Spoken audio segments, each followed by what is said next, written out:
$7.5 million is the amount that EV startup Faraday Future paid to a company tied to its founder Jia Yueting, a staggering figure that raises more questions than answers, especially considering the company's perpetual struggles and the fact that these payments were made while Faraday Future was being investigated by the Securities and Exchange Commission, a probe that lasted 4 years and was ultimately closed in March.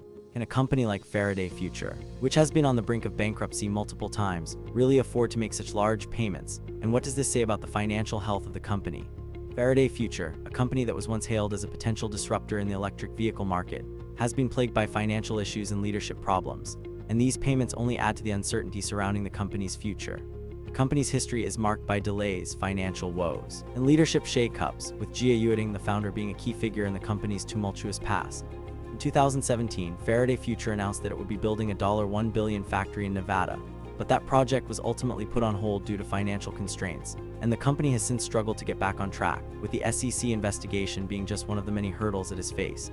The investigation, which began in 2018, centered on allegations of financial misconduct and mismanagement, and while it was ultimately closed without any major penalties, it has undoubtedly had a lasting impact on the company's reputation and financial health. So what exactly were these payments for, and how did they relate to the company's financial struggles? The payments, which totaled $7.5 million, were made to a company called EasyPay, which is tied to Jia Yueting, and were reportedly for services related to the development of the company's flagship vehicle, the FF91. But what exactly did EasyPay do to warrant such large payments, and how did these payments affect the company's bottom line? With Faraday Future's financials already under intense scrutiny, these payments have raised eyebrows and sparked concerns about the company's financial management. The technical details of these payments are complex and multifaceted, involving a web of financial transactions and relationships between Faraday Future, EasyPay, and other companies tied to Jia Yueting. According to filings with the SEC, the payments were made in installments over the course of several years, with the largest payment being $3.2 million in 2019.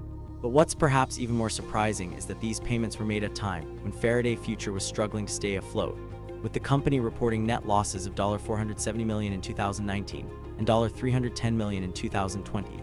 Can a company that's losing hundreds of millions of dollars really afford to make payments of this size? And what does this say about the company's priorities? With the average price of an electric vehicle being around $35,000, these payments represent the equivalent of selling over 200 cars, a significant amount for a company that's still struggling to get its vehicles to market. In fact, according to data from the Automotive News Data Center, Faraday Future has sold just 135 vehicles in the past year, a tiny fraction of the sales of its competitors, with Tesla selling over 500,000 vehicles in the same period. So what does this mean for the future of Faraday Future? And can the company ever hope to compete with the likes of Tesla and other established players in the EV market? The real impact of these payments on Faraday Future's customers and investors is significant, with many left wondering about the company's financial management and whether their investments are safe. For example, if you're one of the thousands of people who have pre-ordered the FF91, you may be wondering whether your vehicle will ever be delivered, and whether the company's financial struggles will affect the quality of the vehicle. With the company's financial health already in question, these payments have only added to the uncertainty, and many are left wondering whether Faraday Future will ever be able to turn a profit. In fact, according to a report by Bloomberg, the company's cash burn rate is around $10 million per month, meaning that it will need to raise significant amounts of capital in the near future in order to stay afloat.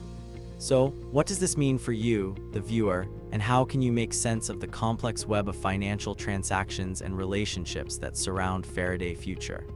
The single most surprising insight from this story is just how complex and multifaceted the financial relationships between Faraday Future, EasyPay, and other companies tied to Jia Yueting are, with payments flowing back and forth in a seemingly endless cycle. As we consider the implications of these payments, we're left with more questions than answers, and the question on everyone's mind is, what's next for Faraday Future? And can the company ever hope to overcome its financial struggles and become a major player in the EV market? With the company's future hanging in the balance, one thing is certain: the story of Faraday Future is far from over, and it will be interesting to see how it all plays out. So be sure to subscribe to our channel for the latest updates on this story and many more, and join the conversation in the comments below. Can Faraday Future ever hope to succeed? Or is it doomed to fail?